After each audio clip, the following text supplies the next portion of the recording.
ప్రస్తుతం big TV Chhattisgarh రాష్ట్రం సుక్మా జిల్లా పూవర్తి గ్రామం అంటేనే ఇప్పుడు దేశవ్యాప్తంగా మారుమోగుతున్న ఆ గ్రామం పేరు. బోర్డును చూడొచ్చు మనం. 3 పేర్లు కనిపిస్తున్నాయి. జగర్గండ్, పూవర్తి, ఆవంపల్లి. డౌన్‌కి ఆవంపల్లి ఉంది.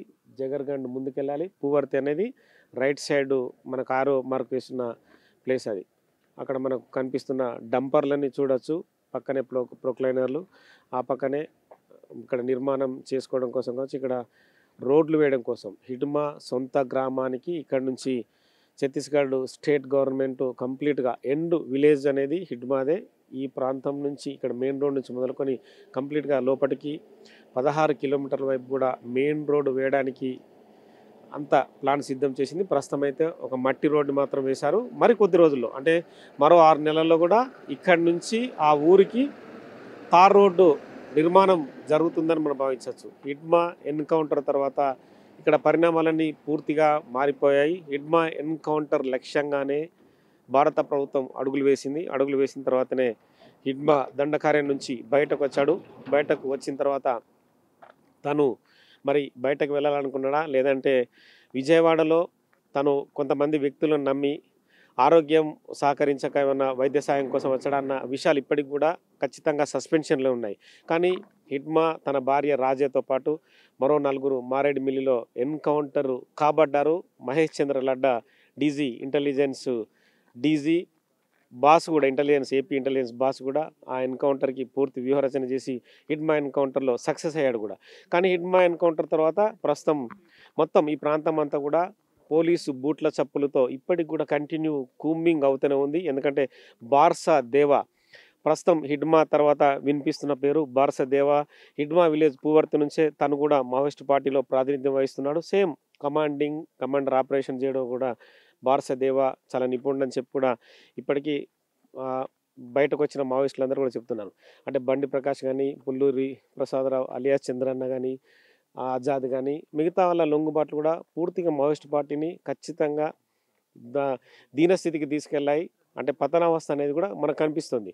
నెక్స్ట్ లెవెల్లో ఏం జరుగుతుందని పక్కన పెడితే మాత్రం ఛత్తీస్గఢ్ స్టేట్ కానీ, మహారాష్ట్ర కానీ, ఆంధ్రప్రదేశ్ కానీ, తెలంగాణ కానీ, ఒరిస్సా బార్డర్ కానీ ఖచ్చితంగా పూర్తిగా కేంద్ర బలగాల ఆధీనంలో ఉన్నాయి. ఇలాంటి అడవులన్నీ కూడా కేంద్ర బలగాల బూట్ల చప్పుళ్లతో మారిమోగిపోతున్నాయి. అంటే ఇలాంటి ప్రాంతాలన్నింటినీ కూడా వాళ్ళు ఆధీనంలోకి తీసుకొని రోడ్లు వేయడం, వాళ్ళకు సౌకర్యాలు కల్పించడం కోసం అన్నీ కూడా ఏర్పాట్లు చేస్తున్న పరిస్థితి ప్రస్తుతం మనం చూడొచ్చు. ఇక్కడ కనిపిస్తున్న జేసీబీలు కానీ, ప్రొక్లైనర్లు కానీ పూర్తిగా ఇవన్నీ కూడా రోడ్లు వేయడం కోసం ఏర్పాటు చేసిన ఏదైతే క్యాంపెయిన్లు, ఈ క్యాంపెయిన్లో కూడా మనుషులు వండుకుంటూ పక్క రాష్ట్రం నుంచి వచ్చిన వర్కర్లతో కూడా ఈ ప్రాంతంలో రోడ్లు వేస్తున్నారు.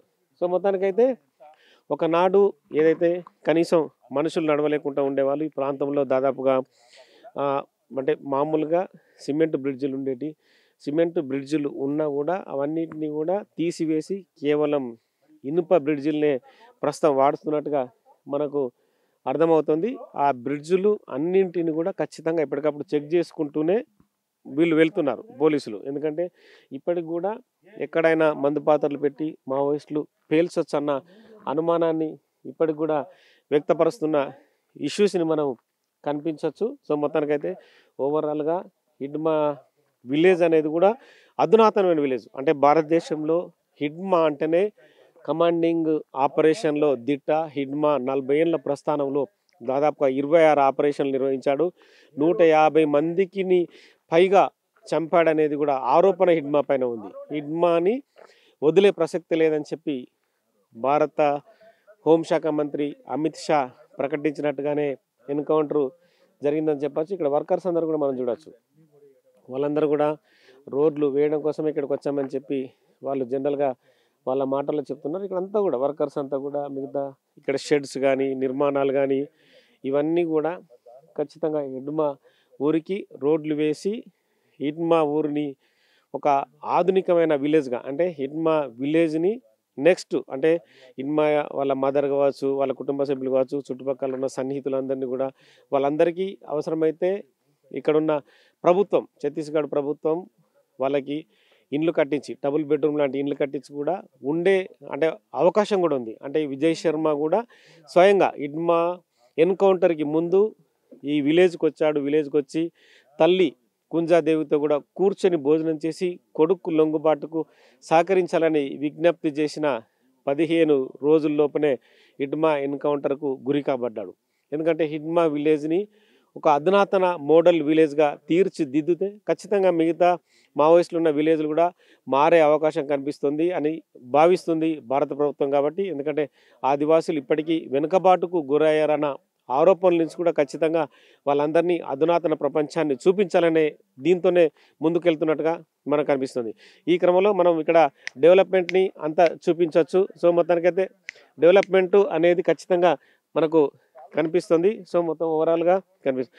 ప్రస్తుతం మనకు గాదే ఇన్నయ్య గారు ఉన్నారు. ఎందుకంటే తను కూడా మావోయిస్ట్ పార్టీలో దీర్ఘకాలం ఉన్నాడు, అడవుల వెంట తిరిగాడు. ఇప్పుడు ప్రస్తుతం హిడ్మా ఊరికి రోడ్డు వేస్తుండ్రు, మోడల్ విలేజ్గా చూపించబోతున్నారు. కాబట్టి ఒకసారి గాదే ఇన్నయ్య మాటలు విందాం. ఎలా చూడొచ్చు హిడ్మా విలేజ్ని భారతదేశంలోనే ఒక మోడల్ విలేజ్గా తీర్చిదిద్దడం కోసం ప్రభుత్వాలు ప్రయత్నిస్తున్నాయి. ఇది పచ్చాబద్ధం మోడల్ విలేజ్ కోసం కాదు. ఆ ప్రాంతంలో ఉన్నటువంటి ఇప్పుడు ఇంకా లోపలికి ఇట్లా పోతే మన కర్రగుట్టల ప్రాంతం వస్తుంది. సుమారు ఒక 20-25 కిలోమీటర్ల ప్రాంతంలో ఆ కర్రగుట్టల్లో ఉన్నటువంటి అనేక నిక్షేపాలు ఏవైతే ఉన్నాయో, ఖనిజ సంపద ఏదైతే ఉందో దాన్ని తరలించడం కోసం ఏర్పాటు చేసే ఇప్పుడు అక్కడ ఉన్నది ఎంత మొత్తంగా కూడా హిడ్మా వాళ్ళ విలేజ్ ఎంత విలేజ్, చిన్న విలేజ్, చాలా చిన్న విలేజ్. అంతా కలిపితే ఒక 200 మంది 300 మంది జనాభా ఉన్నటువంటి ఒక 200-300 జనాభా ఉన్న హిడ్మా అనేది సామాన్య మావోయిస్ట్ గానే ఒక సామాన్య వ్యక్తిగా ప్రభుత్వాలు చూడలేదు.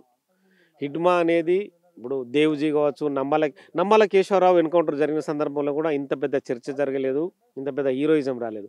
కానీ హిడ్మా ప్రజా సంఘాలకు కావచ్చు, శ్రేయోభిలాషులకు కావచ్చు, లేదంటే అతన్ని అభిమానించే చాలామంది వ్యక్తులు కావచ్చు హీరో అయ్యాడు. కానీ అలాంటి విలేజ్ని టార్గెట్ చేసి మోడల్ విలేజ్గా తీర్చిదిద్దితే ఖచ్చితంగా తాము విజయం సాధించామని చెప్పి భారత ప్రభుత్వం కానీ ఛత్తీస్గఢ్ ప్రభుత్వం కానీ అనుకుంటుంది. ఇప్పుడు హిడ్మా తన గ్రామం కోసమో తన కుటుంబం కోసం చనిపోలే.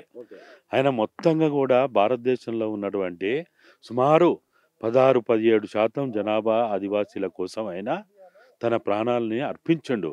అదేవిధంగా భారతదేశంలో ఉన్న 10 రాష్ట్రాల్లో ఉన్నటువంటి ఈ 5th షెడ్యూల్ భూభాగం ఏదైతే ఉందో, భారత రాజ్యాంగంలో 12 షెడ్యూల్ ఉంటే 5-6 షెడ్యూల్ ప్రత్యేకంగా ఆదివాసుల కోసమే, అంటే ఈ దేశ మూలవాసుల కోసం ఏర్పాటు చేయబడింది.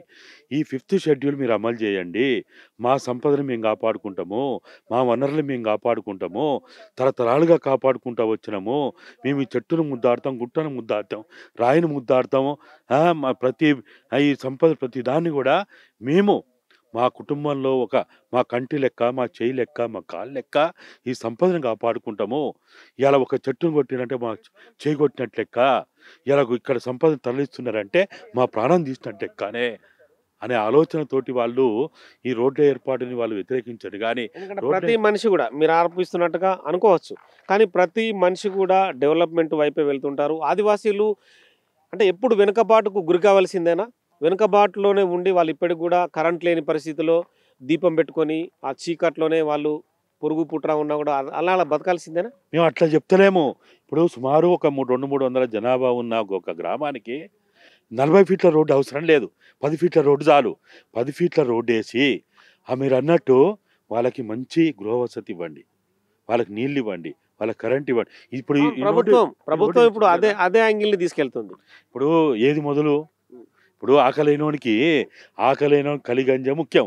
బిర్యానీ నేను రేపు బిర్యానీ పెడతా, ఎల్లుండి బిర్యానీ పెడతా అంటే నడవదు. ఇవాళ నాకు ఆకలి అవుతుంది, ఇవాళ నా ప్రాణం పోయే పరిస్థితిలో ఉన్నా నేను, కాబట్టి నాకు ఫస్ట్ కావాల్సింది ఏంటిది, వాళ్ళకి ఒంటి నిండా బట్టలు కావాలి. ఇవాళ నువ్వు ఇలా మాట్లాడుతుండు కదా, మనం చూస్తాం కదా, హిడ్మా తల్లికి ఏ స్థితిలో ఒంటి నిండా బట్టలు లేకుండా, నెత్తికి నూనె లేకుండా, కాళ్ళకి చెప్పులు లేకుండా, కనీసం వాళ్ళ శరీరాలని కూడా పూర్తిగా కప్పుకోలేని స్థితిలో వాళ్ళు ఇవాళ ఉన్నారంటే ఏంది అభివృద్ధి? రోడ్లు వేస్తే అభివృద్ధా? నువ్వు చేయాల్సిన పని ఏంది? వాళ్ళకి మంచినీళ్ళు, వాళ్ళ విద్యా సౌకర్యాలు కల్పించు, వైద్య సౌకర్యాలు కల్పించు, రవాణా ఉండాలి. వద్దంటలే మేము.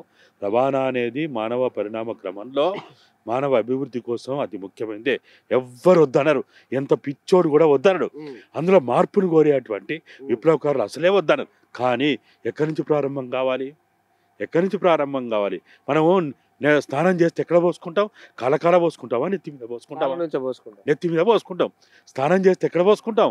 నెత్తి మీద నీళ్ళు పోసుకుంటే కిందికి పోతాయి. అలా అభివృద్ధి ఎక్కడి నుంచి జరగాలి? అభివృద్ధి ఆ గ్రామం నుంచి జరగాలి. ఆడ వాళ్ళకి నువ్వు ఒక 10 ఫీట్ల రోడ్డు అయ్యి, 40 ఫీట్ల రోడ్డు ఎందుకు?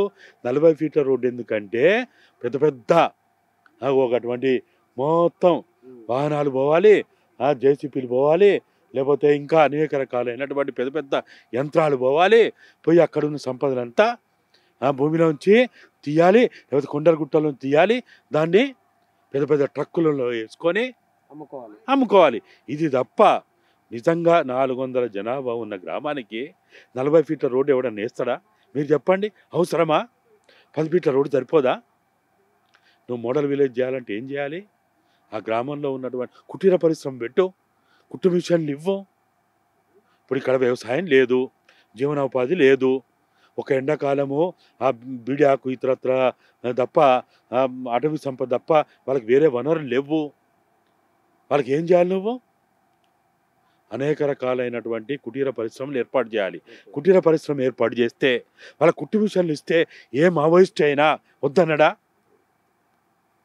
కుటీర పరిశ్రమ ఏర్పాటు చేస్తా అంటే ఏ మావోయిస్ట్ అయినా అరే బల్పాలు తయారు చేసేది పెట్టు, పలకలు తయారు చేసేది పెట్టు, నోట్ పుస్తకాలు తయారు చేసేది పెట్టు, ఎవడొద్దంటాడు? పని కల్పించాలంటారు. వాళ్ళకు ఉపయోగపడే పని కల్పించు, సంపదని దోసుకుపోయే పని కాదు. వీళ్ళు ఏమంటారు అంటే పెద్ద పెద్ద పరిశ్రమలు వస్తే మీకు అందరికి ఉద్యోగాలు వస్తాయి అని అంటాడు. మేమేం చెప్తున్నామంటే వాళ్ళకు ఉపయోగపడే సంపదని సృష్టికి ఉపయోగించండి. వాళ్ళకి ఏది ఉపయోగపడితే అది. బట్టలు నేసేది ఉపయోగించండి. బట్టలు నేయడానికి ఇప్పుడు మన బట్టలు కావాలి కదా, బట్టలు నేసేది వాళ్ళకి నేర్పియండి. కుట్టడానికి టైలరింగ్ నేర్పండి, డ్రైవింగ్ నేర్పండి. వాళ్ళ జీవనోపాధికి సంపద వినాశనం చేయకుండా వాళ్ళ జీవనోపాధికి ఉపయోగపడి ఏది చేసినా మావోయిస్టు కళ్ళకు అద్దుకొని వాళ్ళకి అన్నిటికంటే ముఖ్యంగా 5th షెడ్యూల్ ఉన్నటువంటి చట్టాలను కనుక అమలు చేస్తే ఇక్కడ మావోయిస్టులు ఏమవసరం? హిడ్మా ఏమవసరం? ఎందుకు చనిపోవాలి హిడ్మా? బిర్సా ముండా ఎందుకు చనిపోవాలి? కొమరం భీం ఎందుకు చనిపోవాలి? అల్లూరి సీతారామరాజు ఎందుకు చనిపోవాలి? రాజ్కోండ్ ఎందుకు చనిపోవాలి? అవసరం ఏంటిది అంటున్నాం. ఇలా మేము చెప్పేది ఒకటే, భారత రాజ్యాంగంలో 5-6 షెడ్యూల్ రావడానికి వాళ్ళ త్యాగాలు కారణం. మీరు 5-6 షెడ్యూల్ని మీరు అమలు చేయండి. 5-6 షెడ్యూల్ అమలు చేస్తే అసలు ఇక్కడ నక్సలైట్లని ఆదివాసీలే కొడతారు. సో మొత్తానికైతే గాదా ఎన్నయ్య మాజీ మావోయిస్టుగా, ప్రజా సంఘాల నేతగా కూడా ఖచ్చితంగా హిడ్మా ఊరికి హిడ్మా లాంటి అవసరం ఈరోజు ఎందుకు వచ్చింది? ప్రజల మౌలిక సదుపాయాలు తీర్చనందునే హిడ్మా లాంటి వ్యక్తి తయారాడు. మొదట మౌలిక సదుపాయాలు ఏర్పాటు చేసే దిశగా ప్రభుత్వాలు ఆలోచించాలి. పెద్ద పెద్ద రోడ్లు వేసి ఖనిజ సంపదను దోచడం కోసం ఆ రోడ్లు వేయడం సరికాదని చెప్పి కూడా వాళ్ళంతా డిమాండ్ చేస్తున్న పరిస్థితి. సో ఓవరాల్గా మనమైతే ప్రస్తుతం హిడ్మా సొంత గ్రామానికి, హిడ్మా ఖననం చేసిన ప్లేస్కి నెక్స్ట్ వెళ్ళబోతున్నాం. With cameraman Santosh, Chhattisgarh state, Sukma జిల్లా, పూవర్తి గ్రామం. Nagesh, big TV. For more videos like this, subscribe Big TV channel.